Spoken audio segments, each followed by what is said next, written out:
우리 예배를 받으시기 위해서 우리를 지으셨고 또 예배를 받기 위하여 우리를 구원하셨죠. 그래서 예배는 인간의 존재 목적입니다. 예배할 때 바른 삶을 살 수 있죠. 예배의 성공자가 인생의 성공자가 되고 예배의 실패자가 인생의 실패자가 되는 이해들이 성경에는 많이 나타납니다. 솔로몬은 하나님 앞에 연락되는 예배를 드림으로 복을 받았고 홈리와 비누아스는 잘못된 예배의 태도 때문에 저주를 받아 죽기도 했답니다. 어떻게 예배해야 할까요? 오늘 예수님은 이렇게 우리에게 가르칩니다. 영과 진리로 예배해라. 자, 오늘 주신 말씀 우리 다시 한번 본문 이해를 위해서 다시 한번 읽어볼까요? 시작. 아버지께 여러분의 성경책을 직접 보셔야 되겠습니다. 오늘 화면에 좀 문제가 생깁니다. 자, 함께 읽지요. 시작. 아버지께 참되게 예배하는 자들은 영과 진리로 예배할 때가 오나니 곧 이때라. 아버지께서는 자기에게 이렇게 예배하는 자들을 찾으시느니라. 하나님은 영이시니 예배하는 자가 영과 진리로 예배할지니라. 아멘. 하나님은 예배자를 찾는다라고 말씀합니다. 근데 좀 더 정확히 말하면 참되게 예배하는 자를 찾으신다라고 말씀을 합니다. 여러분, 예배는 1차적으로 우리를 위한 것이 아니라 하나님을 위한 것입니다. 이런 의미에서 우리는 하나님 아버지를 사랑하는 따뜻한 자녀의 가슴을 가지고 하나님의 품에 달려가는 예배자가 되기를 주님의 이름으로 축복합니다. 아비가 정상적이라면, 그리고 정서적으로 건강한 아비의 상을 갖고 있다면 자녀를 사랑할 것이고 그 자녀를 위해서 모든 것을 희생하는 삶을 살 것입니다.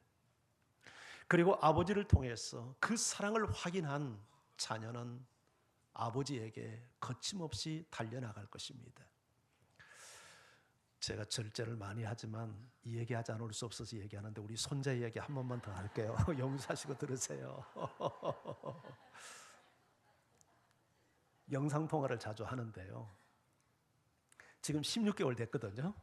네, 16개월 됐는데 이 녀석이 지 애비의 사랑을 알아요. 지 애비가 직장 갔다가 들어오니까요. 장난감 가지고 놀다가 다 팽개치고 말이죠. 지 애비에게 달려가는 것 있죠. 말은 안 하는데 마음으로는 외쳤을 거예요. 아빠 하는데 소리는 뭔데 아직 말은 못하니까 그렇게 말하지는 못하는데 표정이 말이죠. 아이가 그냥 미소가 만면에 확 하면서 지 애비 품에 탁 달려가니까 지 애비가 말이죠. 그 아이를 탁 끌어안아가지고 둘이가 너무너무 행복해하는 모습을 제가 영상으로 보면서 저 또한 행복했어요. 이게 예배입니다. 여러분, 우리 아들이 자식을 위해서 헌신하고 희생하면서 그치 아비 품에 달려오는 16개월짜리 아이를 끌어안으면서 자식을 위해서 헌신하고 희생하는 모든 수고의 그 순간들을 다 보상받지 않겠습니까?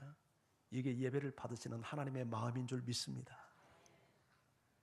여러분이 아빠를 사랑해서 아빠가 좋아서 아빠가 너무 기뻐서 아빠의 품에 달려가는 그 어린 손자와 같은 마음으로 하나님 앞에 달려가는 여러분 되기를 주님의 이름으로 축원합니다. 이렇게 하나님 앞에 나아가는 방법이 영과 진리로 예배하는 것이다. 그렇게 말씀합니다. 여러분, 영으로 드리는 예배는 어떤 예배일까요? 이것은 구약의 예배를 생각해 보면 이해가 됩니다. 구약의 예배는 외형적입니다. 의식적입니다. 몸으로 표현하는 예배였습니다. 그런데 여기에 비해서 이제 신약의 예배는 내면적입니다. 오늘 이 본문의 내용이 나오게 된 배경이 이런 거죠. 사마리아 성의 한 여인이 예수님이 이제 그 여인을 전도하기 위해서 가잖아요. 근데 대화가 한참 무르익다가 느닷없는 질문을 던집니다. 내가 보니까 당신은 선지자 같은데 우리 조상들은 이곳 그리심산에서 예배를 드려야 된다고 하고 당신네들 유대인들은 예루살렘에서 예배를 드려야 된다고 하는데 어디가 맞습니까? 이렇게 질문해요. 그러니까 예수님께서 여인에게 말합니다. 여자여, 내 말을 믿어라. 이곳에서도 말고 예루살렘에다 말고 너희가 이렇게 예배할 때가 오나니 영과 진리로 예배해라. 하나님은 이렇게 예배하는 자를 찾으시느니라. 그러면서 이 영으로, 여기서 영은 우리의 자아의 가장 깊은 내면입니다. 사람은 몸이 있지만 영혼이 있지 않습니까? 그 영혼을 말하는 겁니다. 그러니까 우리가 몸으로도 예배해야 되지만 몸만 가지고 형식적인 예배를 드리는 경우들이 많잖아요. 구약시대에도 그랬죠. 몸만 와서 예배하는 거야. 마음이 드려지지 않으니까. 그러니까 너희가 헛되게 예배하지 못하도록 내 마당만 밟을 뿐이다. 좀 성전 문 좀 막았으면 좋겠다. 마음이 드려지고 영이 드려지지 않는 이 거짓된 예배를 보면서 하나님이 얼마나 속상했으면 그렇게 말씀을 했겠어요. 입술로는 하나님을 공경한다고 외치면서 마음은 하나님에게 가지 않고 딴 곳을 향하고 있는 이런 거짓된 예배를 드리는 것을 보면서 누가 제발 저들의 예배를 좀 막았으면 좋겠다. 하나님께서 속상해서 또 하셔서 하신 말씀이 있죠. 영으로 드리는 예배는 우리 내면이, 내 영이, 내 깊은 자아가, 우리 속사람이, 우리의 전 인격이 동원되어서 드리는 예배죠. 찬송하면서 의미도 모르게 중얼거리며 찬송하는 경우가 있죠. 그러나 영으로 드리는 찬양은 그렇지 않아요. 영으로 드리는 찬양은 내 영이, 내 지성이 가사를 음미하고 내 감정은 하나님을 향하고 내 의지는 결단하면서 하나님을 찬양하는 거예요. 여러분, 이런 찬양이 될 수 있기를 주님의 이름으로 축원합니다. 기도하지만 전혀 마음이 들여지지 않는 입술의 기도가 있잖아요. 그런 기도 경험해 보셨죠? 이거 영으로 하는 기도가 아니거든요. 영으로 하는 기도는 그런 기도가 될 수가 없어요. 오래전에 한번 제가 저기 지방에 있는 작은 사찰을 한번 그냥 구경 삼아 간 적이 있었습니다. 그런데 그 사찰에 들어갔더니 스피커에서 스님의 연불이 흘러나오더라고요. 그런데 참 듣기가 그 왜 시골 산속에서 사찰에서 연불이 나온다는 건 참 듣기 좋지 않습니까? 그런데 연불을 가만히 들어보니까 좀 이상해요. 스님이 하는 연불이 아니에요. CD에서 나오는 연불이에요. 그래서 제 마음에 이 연불을 저렇게 해도 되는가? 좀 너무 성의 없다. 사실 연불이라고 하는 것은 어떻게 보면 우리의 기도와 같은 건데 정말 스님이 정성을 다해서 마음을 다해서 이렇게 연불을 올려야지. 그게 CD가 연불을 하면 그게 그 부처님이 받겠느냐고요. 근데 우리 기도도 그렇지 않습니까? 정말 마음을 실어서 마음으로 영으로 이렇게 기도를 해야 되는데 마음은 전혀 딴판이고 입술로만 종알종알 기계음이 마치 CD에서 연불이 나오듯이 그렇게 기도를 한다면 그 기도를 하나님이 기쁘게 받겠느냐고요. 마음이 없는 기도를. 사람이 사람을 만나서 대화할 때도 여러분 정상적이라면 내가 저 사람에게 무슨 대화를 할 때 무슨 말을 할 것인지 어떻게 말할 것인가를 생각하고 말하지 않겠습니까? 근데 듣는 사람이 아무리 귀를 기울여 들으려고 해도 무슨 말을 하는지 종을 못 잡는 이렇게 횡설수설을 한다면 이건 상대방에 대한 심각한 결례겠죠. 그렇잖아요? 하물며 인격적인 하나님, 내 기도를 들으시는 하나님 앞에 기도를 드리면서 횡설수설을 하고 더군다나 마음도 없는 말을 해대고 진정성도 없고 진실도 담기지 않고 간절성도 없는 기계음과 같은 CD 연물과 같은 이런 기도를 하고 있다면 그건 하나님에 대한 모독이죠. 이런 기도를 어떻게 하나님이 받겠어요? 인격적인 하나님이. 영으로 드리는 기도는 그런 기도가 아니에요.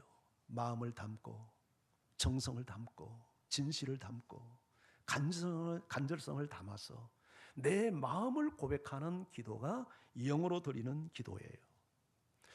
여러분 헌금은 어떻습니까? 여러분 오늘 헌금 드리셨나요? 헌금도 안 드리고 예배 드리는 분들이 있는데 헌금 드리셔야 맞아요. 왜 헌금하는 겁니까? 헌금의 중요한 목적이 있어요. 하나님의 주권 인정입니다. 하나님의 주인 되심을 인정하는 거예요. 이 세상 모든 것이 하나님의 것이잖아요. 내가 누리고 있는 것도 하나님에게서 받은 선물이잖아요. 하나님의 주권을 인정하고 하나님께 받은 은혜를 감사하는 거죠. 그러면서 나를 드리는 고백이죠. 나를 드리는 고백. 이게 헌금 정신이죠. 여러분 구약 시대에는 하나님 앞에 그렇게 예배할 때 제물을 드렸죠. 제물. 이 제물을 드리는데 두 가지 의미가 있어요. 하나는 이제 장차 그들을 위해서 오셔서 제물이 되실 예수 그리스도의 구속을 고백하는 믿음으로 제물을 드렸죠. 구약의 제사에는 다 그런 믿음의 예표잖아요. 그리고 또 하나 자기를 드리는 희생으로 드렸어요. 그래서 반드시 제물은 희생이 포함되어야 했어요. 그래서 그것을 희생제물이라고 했다고요. 드리는 사람의 희생이 담기지 않는, 그래서 부자는 소를 드리고 중산층은 염소를 드리고 가난한 사람은 비둘기를 드리도록 그렇게 제물을 일괄적으로 정하지 않고 형편에 따라 드리게 한 것은 드리는 사람의 희생이 담길 수 있도록 하기 위해서 그렇게 정했어요. 그러니까 우리가 하나님께 드리는 헌금을 드릴 때 드리는 사람의 마음이 담기고 진심이 담기고 정성이 담기고 희생이 담기도록 드려야 돼요. 아멘. 그게 영으로 드리는 예배예요. 말씀을 들을 때도 마찬가지입니다. 영으로 들어야 돼요. 인간의 이성적 귀로 들으면 안 돼요. 영으로 듣는다는 말은 내 영혼이, 내 깊은 인격이, 내 자아가 강단에서 선포되는 메시지를 사람의 말로 받지 않고 하나님의 음성으로 듣는 거예요. 성경에 보면 귀 있는 자는 성령이 교회들에게 하신 말씀을 들어라 하는 말이 요한계시록에 많이 나오죠. 자, 귀 있는 자는, 이 귀는 무슨 귀입니까? 이것은 육신의 귀가 아니라 영의 귀예요. 영의 귀. 영적으로 말씀을 들을 수 있는 영의 귀를 갖는 사람은 성령이 교회에게 하는 말씀을 들어라. 이 말은 하나님의 말씀을 하나님의 음성으로 들을 수 있는 귀를 가져야 된다 하는 거죠. 우리가 설교를 들을 때 영으로 듣는다는 말은 인간의 말로 듣지 않고 하나님의 음성으로 듣는 영의 귀를 가지고 듣는다는 말이에요. 그런 사람은 믿음을 결부해서 아멘, 아멘으로 화답하며 설교를 듣겠죠. 그렇게 듣는 여러분 되시기를 축복합니다. 이게 영으로 드리는 예배예요. 이렇게 말씀을 들으면 이 말씀이 우리 속에 능력으로 역사하여 우리의 죽은 영혼을 살리고 삶을 살려요. 그런 역사가 나타나는 거예요. 자, 영으로 드린다 했을 때 이 영은 내 영이 하나님을 예배한다는, 그러니까 몸만 왔다 가는 그런 헛된 예배, 마당만 받고 가는 예배, 마음이 들여지지 않는 입술로만 공갈치는 예배가 아니라 내 영혼이, 내 자아가, 내 심령이, 내 인격이, 내 중심 자아가 하나님을 예배하는 것일 뿐만 아니라 성령으로 드리는 예배예요. 제가 몇 권의 이렇게 영어 성경 번역서들을 쭉 찾아보니까 거의 대부분 in spirit이에요. 영으로 드린다. 그런데 NIV 영어 성경은 in the spirit, 그 S자가 대문자예요. 성경에서, 영어 성경에서 스피릿을 더 스피릿 했을 때 대문자로 표기한 건 다 성령이거든요. 근데 NIV 성경은 성령으로 드리는 것으로 번역을 했더라고요. 참 반가웠어요. 여러분, 우리가 드리는 예배는 성령 안에서 드리는 예배여야 돼요. 내 영이 성령의 도움을 받고 드리는 예배가 돼야 돼요. 성령으로 드리지 않는 예배는 참된 예배가 아니에요. 저는 성령으로 드리는 예배를 이렇게 이해합니다. 여러분의 이해를 돕기 위해서 제가 설명을 할게요.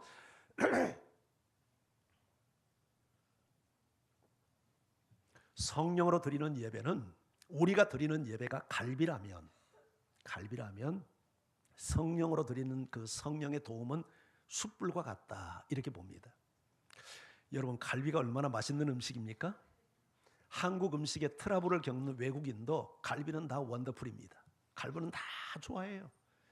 갈비 냄새를 풍기면 서양 사람들도 코를 쫑긋쫑긋하고 이렇게 쳐다보고 갑니다. 그만큼 갈비가 맛있잖아요. 근데 갈비가 되려면 반드시 숯불이 있어야 돼요. 숯불 위에서 지글지글 막 이거야. 이게 갈비의 맛이 나지. 이게 숯불이 없는 갈비는 이거 주워도 못 먹습니다. 우리 예배가 예배되려면 숯불되는 성령님이 계셔야 돼요. 아무리 인간적 노력을 열심히 기울여도 성령이 돕지 않으면 그건 숯불 없는 갈비입니다. 성령이 오셔서 불을 떨어뜨리고 성령 아래에서 예배할 때 그 찬양이 하나님께 올려드리는 향기가 되고, 기도가 향기가 되고, 헌금이 향기가 되고, 말씀이 살아서 역사하게 되지, 성령이 없는 예배는 숯불 없는 갈비와 같아요. 그래서 여러분들이 예배를 드릴 때 정말 성령을 사모하세요. 성령 안에서 드리는 예배가 되기를 위해서 기도하세요. 여러분들이 시간 전에 오셔서 예배를 위해서 기도해야 될 이유가 여기에 있어요. 예배 자리에 오기 전부터 성령 안에서 예배하기를 위해서 사모하고 구해야 되지만, 적어도 여러분들이 이런 원리를 안다면 아무리 늦어도 10분 15분 전에 와서 마음을 정돈하고 예배를 위해서, 이 예배가 내 영이 성령 안에서 드리는 예배가 되기를 위해서 기도하고 준비하며 예배하는 여러분 되기를 축복합니다. 그리고 꼭 해야 될 게 뭐냐면 여러분들이 예배 인도자들을 위해서도 기도해야 돼요. 누구를 위해서 기도해야 될까요? 설교자 위해서 기도해야 돼요. 여러분, 예배에서 설교의 위치는 참 중요한 위치입니다. 왜냐하면 하나님의 음성을 듣는 시간이잖아요. 그러니까 이 설교자를 위해서 기도하는데 설교자가 성령에 사로잡혀서 하나님의 말씀을 바르게 능력 있게 권세 있게 선포하도록 위해서 기도해 줘야 돼요. 아멘. 그리고 말씀을 듣는 우리도 성령 안에서 저 강단에서 선포되는 메시지가 사람의 말이 아니라 하나님의 음성으로 들을 수 있기를 위해서 기도해야 합니다. 아멘. 뿐만 아니라 찬양 인도가 얼마나 중요합니까? 찬양을 인도하는 분들이 정말 성령 안에서 그 영으로 찬양을 인도하며 회중의 찬양을 인도해 갈 수 있도록 위해서 기도해야 되고, 또 예배를 돕는 많은 분들이 있죠. 음향 방송실, 오늘 이 방송실에 지금 에러가 났잖아요. 위에서 기도해야 돼요. 안내 모든 것들이 성령 안에서 함께 어울려져서 우리 예배를 돕고 예배를 세우는 것이니까 이 모든 일들을 위해서 우리가 기도해야 돼요. 할렐루야. 여러분, 이렇게 우리가 내 영이 성령의 도움을 받고 성령 안에서 숯불 위에 올려진 지글지글 익어가는 그 갈비와 같은 향기로운 예배가 되기를 주님의 이름으로 축원합니다. 두 번째, 진리 안에서 예배하라고 그랬죠. 진리로 예배하라. 진리로 예배하라는 말은 역시 두 가지 의미가 있는데, 진리의 방법, 바른 방법으로 예배하며 진정성을 가지고 예배하라. 그래서 옛날 성경에는 진리라고 안 하고 신령과 진정으로 그렇게 번역을 했어요. 좋은 번역이에요. 그 번역도. 여러분, 우리가 하나님을 예배하는데 진리 안에서, 그러면 뭐가 진리냐? 성경은 딱 두 가지를 진리라고 말해요. 하나님이 진리고 말씀이 진리예요. 여러분, 진리로 예배한다는 말은 하나님의 말씀 안에서 하나님의 말씀이 가르치는 대로 방식을 따라서 예배해야 된다. 그리고 진리 대신 예수 그리스도 안에서 예배해야 된다는 말이에요. 자, 한 예를 볼게요. 우리 골로새서 3장 16절 17절. 자, 오늘 화면 안 나오죠? 성경 다 같이 한번 찾아봅니다. 성경을 다 같이 한번 찾아봐요. 골로새서 3장 16절에서 17절 말씀. 자, 먼저 찾으신 분 페이지 한번 얘기해 보세요. 몇 페이지? 328페이지. 자, 찾으셨으면 아멘. 자, 좀 기다릴게요. 골로새서 3장 16절 17절 다 같이 읽습니다. 시작. 말씀이 너희 속에 풍성히 거하여 모든 지혜로 피차 가르치며 권면하고 시와 찬송과 신령한 노래를 부르며 감사하는 마음으로 하나님을 찬양하고, 또 무엇을 하든지 말에나 일에나 다 주 예수의 이름으로 하고 그를 힘입어 하나님 아버지께 감사하라. 바울이 골로새 교회 예배를 가르치는 내용이에요. 자, 그런데 여기 말씀을 한번 보십시오. 자, 어떤 예배 요소가 있는가? 모든 지혜로 피차 가르치며 권면하고, 이건 말씀 선포예요. 두 번째, 시와 찬송과 신령한 노래로 노래를 부르며 찬송이 있었죠. 자, 17절에 보십시오. 무엇을 하든지 말에나 일에나 주 예수 그리스도의 이름으로 하고 그를 힘입어 하나님 아버지께 감사하라. 감사가 있었죠. 그러니까 초대교회 예배에 말씀 선포가 있고 찬양이 있고 감사가 있었어요. 이게 예배의 요소예요. 그런데 16절 초반부를 한번 보세요. 어떻게 시작되고 있습니까? 그리스도의 말씀이 너희 속에 풍성히 거하여 다음과 같은 것을 하라. 그렇게 되어 있죠. 그러니까 우리가 예배가 예배되려면 그리스도의 말씀 속에 너희가 풍성히 거해야 바른 말씀의 선포, 바른 찬양, 바른 감사가 가능하다는 이야기죠. 이게 진리 안에서 예배한다는 뜻이에요. 우리가 성령의 충만한 하나님의 말씀에 그 풍성이 거하면 거할수록 바른 예배자가 될 수 있다는 얘기죠. 그래서 예배 가운데 성경 봉독이 있고 말씀 선포가 있을 뿐만 아니라 말씀이 바르게 강론되는 교회, 그리고 성도들이 말씀을 사랑하여 즐겨 읽고 묵상하는 교회가 바른 예배를 드리는 교회의 전제 조건이에요. 여러분, 우리 교회가 이런 교회 되기를 주님의 이름으로 축복합니다. 자, 그리고 두 번째, 이 진리 안에서는 예수 그리스도 안에서예요. 진리, 예수님이 진리니까요. 자, 구약의 한번 제사 예배를 보세요. 구약의 예배를 보면 제사 방식이죠. 제물이 있죠. 이것은 장차 오실 예수 그리스도에 대한 예표적 방식의 예배입니다. 제사와 제물을 드리면서 하나님의 아들이 오셔서 우리를 위해서 제물이 되어줄 것을 믿음으로 기대하며 드리는 예배 방식이에요. 자, 예수님이 오셔서 제물이 되신 이후에 구약시대처럼 제물을 가지고 예배 더 이상 안 하죠. 왜냐하면 완성을 했으니까. 그 대신 우리는 나를 위해서 제물이 되어주신 예수 그리스도의 십자가를 앞세우고 하나님 앞에 나가야 돼요. 여러분, 천주교 신부님들 그 천주교 미사를 한번 보세요. 이제 예배 입장을 할 때 항상 사제들이 제일 앞에 무엇을 들고 나갑니까? 십자가를 들고 나갑니다. 이거 중요한 의미가 있는 겁니다. 인간은 어떤 의를 세워도 하나님 앞에 나갈 수 있는 공로나 자격이 없지만 십자가를 앞세우고 갑니다. 예수 그리스도의 공로를 내가 앞세우고 갑니다. 그게 예배자의 바른 태도예요. 이게 진리 안에서 예배하는 거예요. 여러분, 공을 들인다고 예배가 되지 않습니다. 정성을 기울인다고 예배가 되는 게 아닙니다. 우리는 하나님 앞에 나갈 수 없는 죄인들입니다. 오직 예수 그리스도의 공로만 의지하고 나가야 합니다. 그래서 기도 누구의 이름으로 합니까? 예수님의 이름으로. 찬송 누구의 이름으로 합니까? 예수님의 이름으로. 히브리서 13장 15절에 찬송의 제사를 예수 그리스도의 이름으로 하라고 가르치고 있어요. 모든 예배는 예수 그리스도의 이름으로 그분의 공로와 존재를 의지하고 하나님 앞에 나아가며 예배해야 하는 것입니다. 자, 우리가 영과 진리로 예배하면 하나님은 그런 예배자를 찾으시니까 바른 예배자의 예배를 흠양하십니다. 하나님이 예배를 흠양했을 때 하나님이 그 예배 자리에 임재하셔요. 그래서 구약에 예배 자리에 하나님이 임재하는 사인을 나타냈죠. 하나님의 영광을 보여줬는데 불과 구름으로 나타냈어요. 항상 모든 예배에 하늘에서 불이 떨어지는 것은 아닌데 시범적으로 하나님께서 불을 떨어뜨리죠. 성령의 불이에요. 그래서 제물을 태우지 않습니까?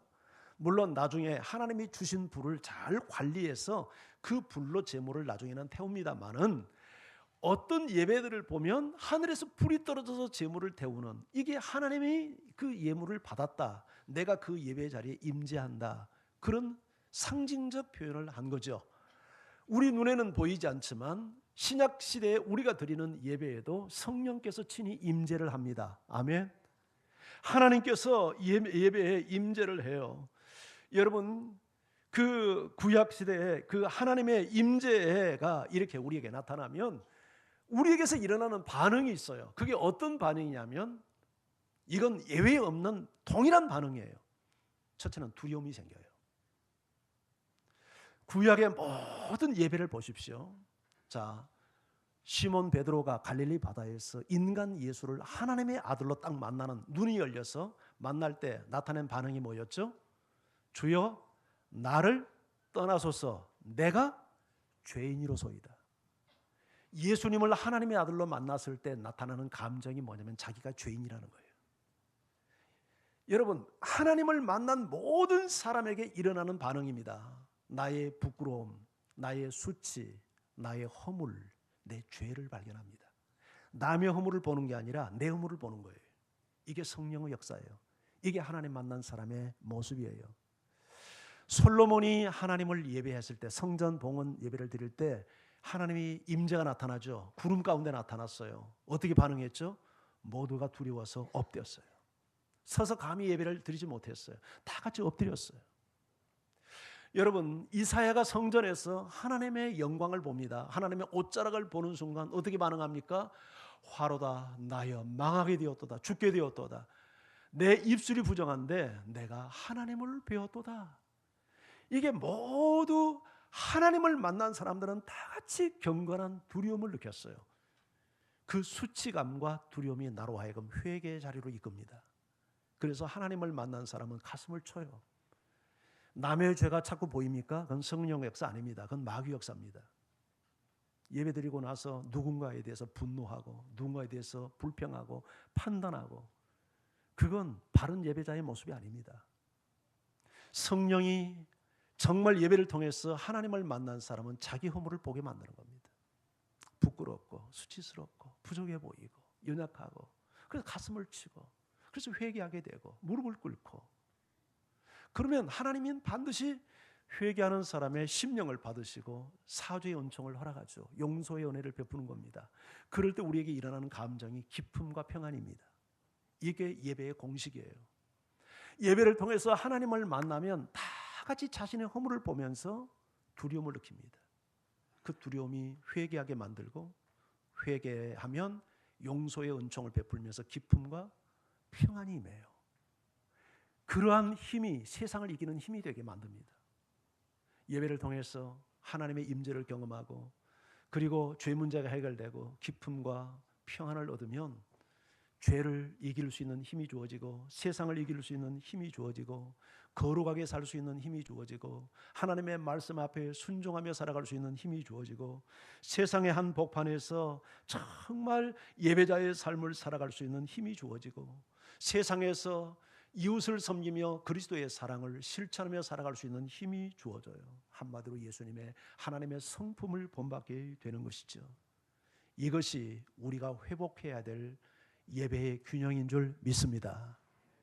이 자리에서 하나님을 경험한 사람은요, 여기서 끝나는 게 아니라 세상의 한 복판에 들어가서 예배의 삶을 살게 된다는 거예요. 오늘날 우리의 많은 문제가 여기에 있습니다. 이 예배를 통해서 참으로 예배하지 않으니까 하나님의 임재를 경험하지 않고, 하나님의 임재를 경험하지 않으니까 예배 끝나고 나면 집에 가서 막 성질 부리고 화내고, 가족들을 괴롭히고, 직장에 가서 본이 되지 못하고 갑질을 행하고 욕심을 부리고, 이런 현상이 여러분 예배를 통해서 하나님을 경험하지 못하기 때문에 나타나는 믿음과 삶의 부조화 아닙니까? 부조화. 여기서 우리가 정말 하나님의 임재를 경험한 사람이 집에 가서 믿지 않는 남편에게 막 짜증내고 신경질 부리고 돈 못 벌어온다고 속아지 내고 이렇게 할 수 있겠습니까? 그 불쌍히 여기고 하나님을 알지 못해서 하나님과 멀어지는 남편의 모습을 보면서 오히려 눈물을 흘리며 남편을 섬기려고 들지 않겠습니까? 예배당 안에서 하나님을 만난 예배자는 예배당 밖에서 세상을 섬기는 예배자로 여러분 그 예배가 계속될 줄 믿습니다. 우리는 예배라고 말하지만 천주교인들은 예배를 뭐라고 합니까? 미사라고 말합니다. 근데 그 미사라는 용어가 어디서 왔냐면, 천주교 신부들이 예배를 제일 마칠 때 우리가 축도하듯이 하는 용어가 있는데, 이때 미사 에스트라는 용어를 씁니다. 이게 여기서 나왔는데, 이게 뭐냐면 예배 후의 예배, 우리의 예배는 마쳤습니다, 그러나 이제 또 다른 예배를 시작해야 합니다라는 선언이라고 합니다. 이게 천주교의 미사라고 하는 예배라고 하는 의미예요. 그러니까 천주교인들이 생각하는 미사, 그 예배는 이중적 의미가 있는 거죠. 의식으로서의 예배와 삶의 예배라는 그런 양면성을 갖는 균형 있는 예배 의식을 갖고 있는 거예요. 아마 그래서 그런지 천주교인들의 삶이 개신교 성도들의 삶보다 월등하고 세상에서도 신뢰감을 더 많이 받는 이유가 거기에 있다고 생각을 해요. 예배에 대한 바른 이해죠. 균형 잡힌 인식이죠. 실질적으로 성경에도 보면 예배를 봉사와 섬김으로 표현하는 단어들이 나타납니다. 여기서 의식으로서만 예배를 끝나는 게 아니라, 이제는 여기서 하나님을 예배했던 여러분이 가정에 들어가서, 직장 속에 들어가서, 세상에 들어가서 삶의 현장에서 그리스도의 사랑을 실천하고 봉사와 섬김으로 삶 속에서 예배하는 자가 되어야 된다 하는 말이에요. 광주리 교인이라는 말 혹시 들어보셨습니까? 광주리 교인. 광주리 교인이라는 말이 있습니다. 광주리는 뭘로 만듭니까? 대나무로 만듭니다. 얼기설기 설켜서 대나무를 만듭니다. 우리 전 부쳐서 광주리에 올려놓지 않습니까? 광주리를 물속에 푹 담그면 광주리에 물이 가득해서 광주리가 물을 다 머금고 있습니다. 근데 이 광주리를 물속에서 쑥 건지면 물이 다 새버립니다. 교회 안에 있고 예배 안에 있을 때는 정말 믿음 충만하고 성령 충만하고 말씀 충만한 것 같은데, 교회당만 딱 빠져나가면 믿음이 다 빠져버립니다. 성령이 다 빠져나갑니다. 말씀이 다 빠져나갑니다. 광주리 교인입니다. 혹시 당신의 모습이 아닌지 모르겠습니다. 가짜라는 얘기죠. 참된 예배가 아니라는 얘기죠. 여러분, 예수님께서 제자들을 향해서 이렇게 말합니다. 얘들아, 너의 정체가 뭔지 아니? 세상에서 빛이 되고 소금이 되는 거란다. 너희는 세상의 소금이고 세상의 빛이 되어야 한다. 어떻게 그게 되냐면 너희 착한 행실을 통하여 사람들로 하나님께 영광을 돌리게 해라. 세상에서 빛이 되고 소금이 된다는 것은 세상 한복판에서 착한 행실을 하는 거래요. 예수님을 생각하고 하나님의 명예와 이름을 생각해서 이웃에게 착한 행실을 보이라는 거예요. 섬기고 봉사하고 사랑을 나타내는 삶을 살라는 거예요. 그리할 때 그 사람이 하나님을 영광을 돌리게 된다. 그게 예배다. 우리가 삶의 한복판에서 해야 될 예배다. 그렇게 말씀하는 거예요. 자, 한번 생각해 보세요. 정말 내가 세상 한복판에서 빛과 소금이 되어 하나님을 예배하기 원하는 사람이 자기 자신만 생각하고 남은 생각하지 않는 이기주의자가 될 수 있을까요? 자기의 이익을 위해서 남에게 등을 치고 사기를 치는 사기꾼의 삶을 살아갈 수 있겠습니까? 남이야 어떻게 되든 자기 한 사람의 유익만을 위해서 그런 이기적인 행동과 계획을 하며 살아갈 수 있겠습니까?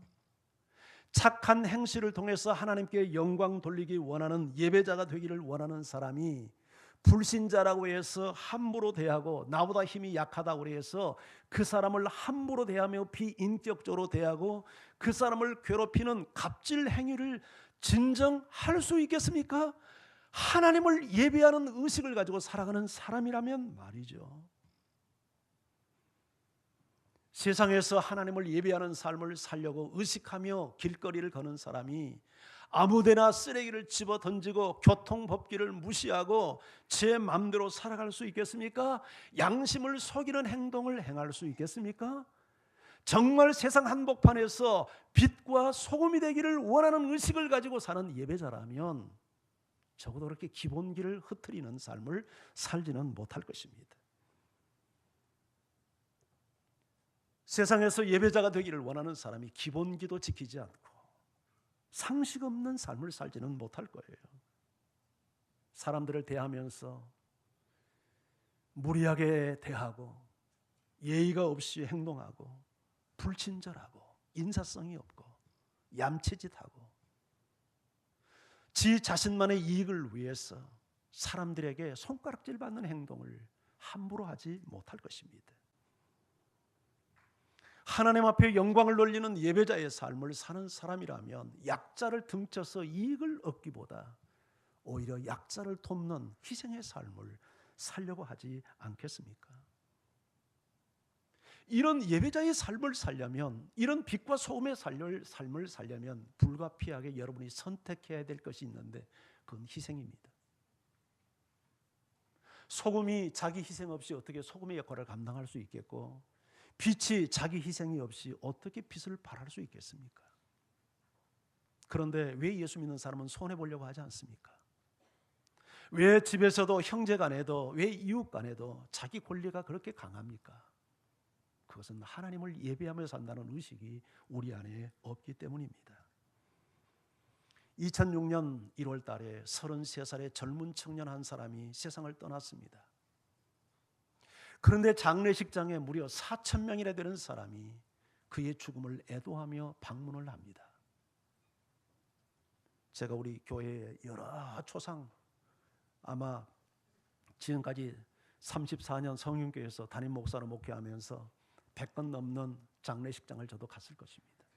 그런데 그렇게 많은 방문객들이 다녀간 이런 장례식장은 흔하게 보지 못했습니다. 그런데 결혼도 하지 않은 33살의 젊은 청년이 죽었는데 그렇게 많은 사람이 그 청년의 죽음을 슬퍼하며 장례식장을 다녀갔습니다. 바보사 안수원 씨 이야기죠. 그가 어떻게 살았기에 도대체 이런 사람들로부터 영광을 얻었을까요? 그런 사람들 어느 곳에 있든지 늘 섬기는 삶을 살았다고 합니다. 병원에서도, 교회에서도, 직장에서도. 병원 안에서 그의 섬김을 받지 않는 동료 의사가 없고, 섬김을 받지 않는 간호사가 없었고, 그의 섬김을 받지 않는 환자가 없었답니다. 심지어 병원에서 청소하는 아줌마도 그의 섬김을 받았고, 병원 밖에서 구두 닦는 아저씨도 그의 섬김을 받았습니다. 교회 청년들 치고 이 안수연 씨에게 책 선물을 받지 않는 청년들이 없었다고 합니다. 예배자의 삶을 사는 것 아닙니까? 그러니까 그의 죽음을 그렇게 애도하며, 여러분, 무엇이 인생을 바르게 사는 것입니까?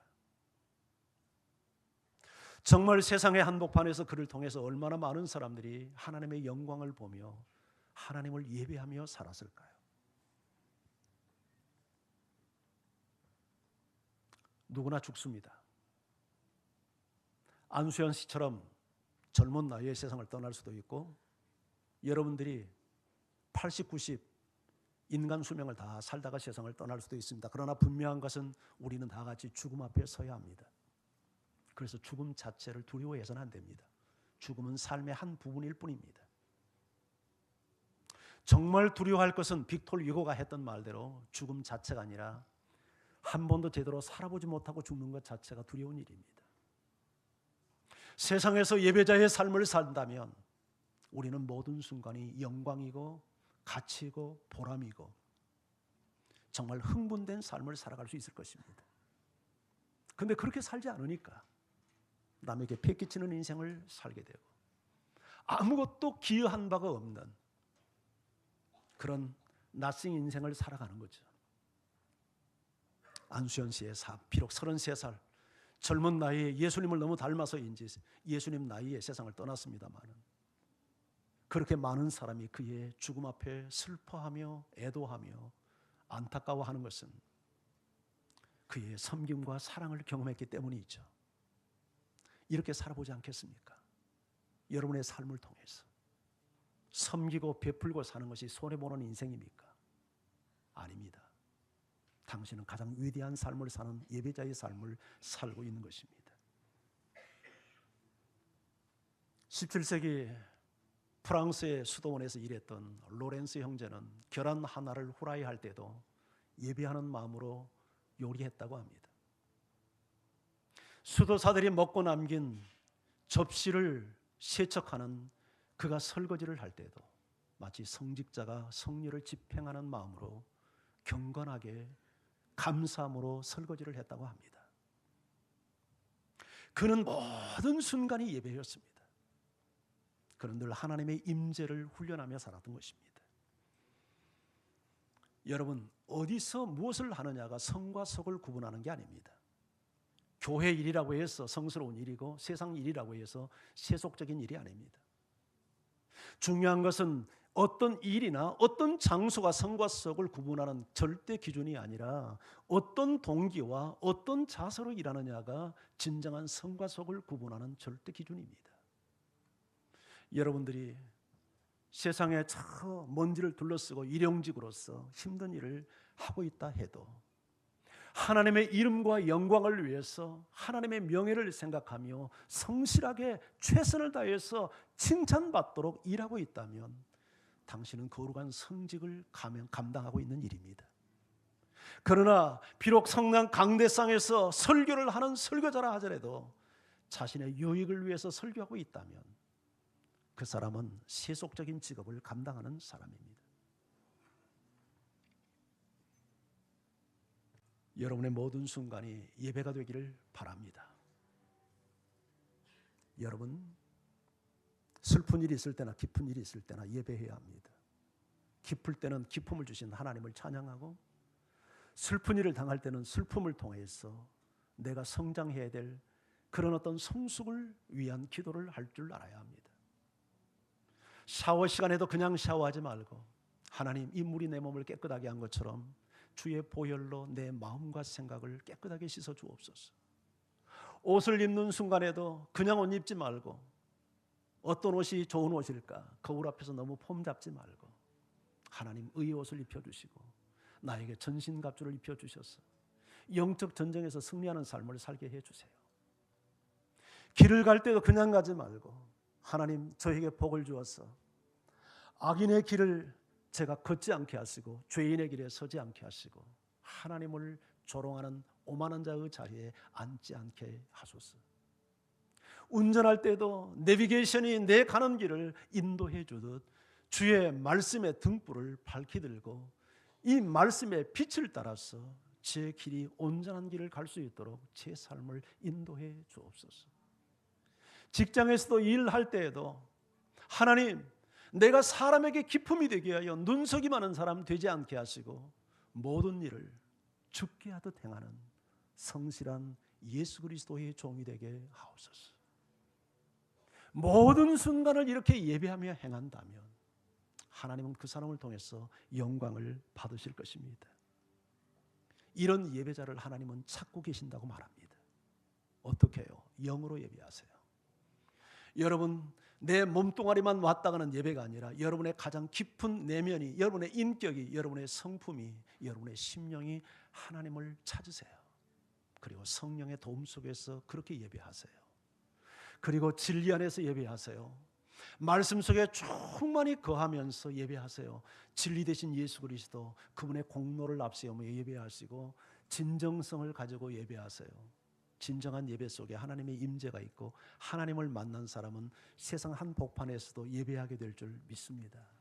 이런 예배자가 되기를 주님의 이름으로 축원합니다. 우리 같이 찬양하죠.